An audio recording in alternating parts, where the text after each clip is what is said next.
नमस्कार। भारत का इतिहास ये सिर्फ कुछ तारीखें या राजाओं की कहानियां नहीं हैं। ये तो एक जीती जागती महागाथा है। तो आज हम सब मिलकर इसी महागाथा के पन्ने पलटने वाले हैं।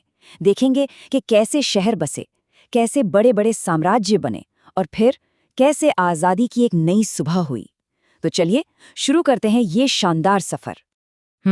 हजारों सालों का इतिहास, और वो भी एक कहानी में।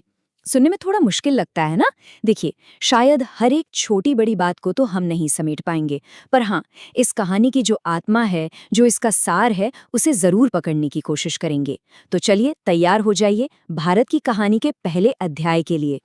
तो किसी भी महान कहानी की एक शुरुआत होती है, और भारत की कहानी इसकी शुरुआत होती है एक ऐसी कमाल की और कुछ हद तक रहस्यमयी सभ्यता से जो अपने वक्त से, आप समझिए, मीलों आगे थी। तो हम बात कर रहे हैं सिंधु घाटी सभ्यता की। सोचिए, आज से करीब करीब 4,500 साल पहले। और ये कोई ऐसी वैसी मामूली बस्ती नहीं थी। ये एक ऐसी दुनिया थी जहां शहर बसाने की जो कला थी वो अपने पीक पर थी। मतलब ऐसी प्लानिंग जो आज भी इंजीनियर्स को हैरान कर देती है। जरा सोचिए, हड़प्पा और मोहनजोदड़ो जैसे शहर, यहाँ की सड़कें एकदम सीधी एक ग्रिड पैटर्न में बनी थी। और कमाल की बात यह है कि हर घर में पानी की अपनी व्यवस्था थी, ड्रेनेज सिस्टम था। उस जमाने में इतनी जबरदस्त प्लानिंग और साफ सफाई का इतना ध्यान, सच में ये तो भविष्य की सोच थी जो वो लोग उस वक्त जी रहे थे। अच्छा, तो इन शानदार ईंटों के शहरों से कहानी अब एक अलग मोड़ लेती है। अब हम पहुंचते हैं विचारों और ज्ञान की दुनिया में। ये दौर था वैदिक काल का, जब वेदों की रचना हुई और इन्हीं ग्रंथों से निकली वो सामाजिक संरचना जिसे हम वर्ण व्यवस्था के नाम से जानते हैं।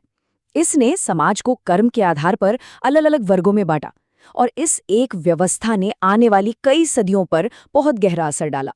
चलिए, अब कहानी में एक नया और बहुत ही शानदार मोड़ आता है। अब तक जो छोटे छोटे राज्य थे वो अब एकजुट होकर विशाल साम्राज्यों की शक्ल ले रहे थे। ये वो दौर था जब शक्ति, विस्तार और संस्कृति सब कुछ अपने चरम पर पहुंच रहा था। और इस दौर के एक सबसे बड़े किरदार वो थे सम्राट अशोक। हाँ, मौर्य साम्राज्य की नींव तो उनके दादा चंद्रगुप्त मौर्य ने रखी थी, लेकिन एक युद्ध, एक बहुत ही विनाशकारी युद्ध, कलिंग का युद्ध, उसने अशोक की जिंदगी को और इस पूरे साम्राज्य की दिशा को हमेशा हमेशा के लिए बदल कर रख दिया। कलिंग युद्ध के बाद जो हुआ वो इस कहानी का एक बहुत ही बड़ा टर्निंग पॉइंट है।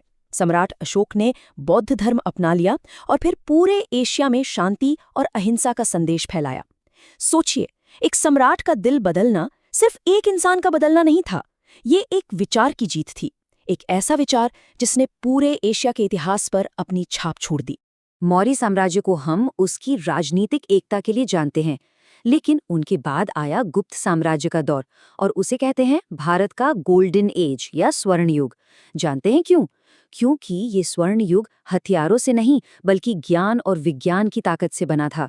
अरे, इसी दौर में तो शून्य यानी जीरो की खोज हुई थी, और एस्ट्रोनॉमी यानी खगोल विज्ञान ने भी कमाल की तरक्की की। तो कहानी का सफर आगे बढ़ता है और एक बिल्कुल नया अध्याय शुरू होता है। अब स्टेज पर नए शासक आ रहे हैं। उनके साथ आ रही है एक नई संस्कृति, एक नई तरह की वास्तुकला। भारत एक बार फिर एक बड़े बदलाव और एक नए संगम के लिए तैयार हो रहा था। तो इस नए दौर की शुरुआत होती है दिल्ली सल्तनत की स्थापना के साथ, और फिर 1526 में बाबर के आने से मुगल साम्राज्य की नींव पड़ती है। ये एक ऐसा साम्राज्य था जो कला, संस्कृति और ताकत का एक जबरदस्त मेल था, और इसने आने वाली कई सदियों तक इस जमीन पर राज किया। और मुगल दौर की बात हो तो उसका सबसे सुनहरा पन्ना सम्राट अकबर के समय में लिखा गया। अकबर को उनकी दूर की सोच के लिए जाना जाता है। उन्होंने सभी धर्मों को बराबर सम्मान देने की जो नीति अपनाई वो वाकई कमाल थी। ये उस जमाने के हिसाब से एक बहुत ही क्रांतिकारी, एक बहुत ही प्रोग्रेसिव सोच थी। अब हमारी कहानी एक ऐसे मोड़ पर आती है जहां एक विदेशी ताकत व्यापार के बहाने से आती है और धीरे धीरे इस पूरे देश की किस्मत लिखने लगती है। ये ब्रिटिश राज का दौर था, एक लंबा और बहुत मुश्किल दौर जिसमें टकराव भी था और उम्मीद भी। तो देखिए, इसकी शुरुआत हुई 18वीं सदी में, जब ब्रिटिश ईस्ट इंडिया कंपनी आई और धीरे धीरे अपना कंट्रोल बढ़ाने लगी। फिर आया साल 1857 जब आज़ादी की पहली बड़ी चिंगारी भड़की, जिसे हम 1857 के विद्रोह के नाम से जानते हैं। और इस विद्रोह के बाद भारत सीधे ब्रिटिश क्राउन के यानी ब्रिटिश सरकार के शासन के अधीन आ गया। और अब कहानी अपने सबसे अहम, सबसे प्रेरणा देने वाले मोड़ पर आ पहुंची है। ये कहानी है गुलामी की जंजीरों को तोड़ने की। ये कहानी है अपनी किस्मत खुद लिखने के जज्बे की। जी हाँ, ये है भारत की आज़ादी की कहानी। और इस लड़ाई को लीड कर रहे थे महात्मा गांधी। उन्होंने दुनिया को एक नया रास्ता दिखाया, अहिंसा और सत्याग्रह का। उन्होंने साबित कर दिया कि सबसे बड़ी लड़ाई बिना हथियार उठाए सिर्फ सच और शांति के दम पे भी लड़ी और जीती जा सकती है। उनके इस तरीके ने पूरी दुनिया को एक नई सोच दी। लेकिन हाँ, आज़ादी की ये लड़ाई कई मोर्चों पर लड़ी जा रही थी। एक तरफ गांधी जी का अहिंसा का रास्ता था, तो दूसरी तरफ सुभाष चंद्र बोस और भगत सिंह जैसे महान नायकों ने भी अपने अपने तरीकों से आज़ादी की इस आग को जलाए रखा। मतलब ये किसी एक का नहीं, बल्कि पूरे देश का एक सामूहिक संघर्ष था। और फिर वो दिन आया, 15 अगस्त 1947। सदियों का संघर्ष, अनगिनत कुर्बानियां और एक अटूट सपना, सब कुछ इस एक तारीख में सिमट गया था। ये वो सुबह थी जब भारत ने आज़ादी की खुली हवा में पहली सांस ली, अपनी किस्मत को अपने हाथों में लिया। लेकिन क्या कहानी यहाँ खत्म हो जाती है? नहीं, बिल्कुल नहीं। असल में एक नई और शायद ज्यादा रोमांचक कहानी तो यहीं से शुरू होती है। एक आज़ाद देश के तौर पर भारत की कहानी का अगला अध्याय क्या है?